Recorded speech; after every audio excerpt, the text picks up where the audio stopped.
ఇంట్లో ఈ దత్తప్రియ ప్లాంట్ చాలా సంవత్సరాల నుంచి ఉందనమాట. కాకపోతే ఇది మళ్ళీ మేము కట్ జేసేసాము.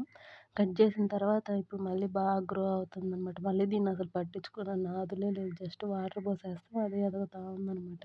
కానీ నాకెప్పుడైనా గానీ ప్లాంట్ తోటి, ఫ్లవర్స్ తోటి ఏదో ఒకటి చెయ్యాలా అనేసి ఒకటుండేదనమాట. ఈ ఫ్లవర్స్ చాలా క్యూట్‌గా ఉంటాయి కదా! అందుకనేసి నేను కొన్నిసార్లు మా పిన్ని కూతుర్లు అట్లా వస్తుంటారనమాట.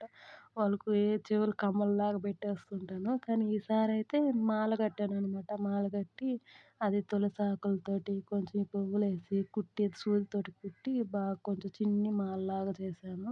ఎందుకంటే మన ఇంట్లో కృష్ణుడి ఐడల్ ఉందనమాట.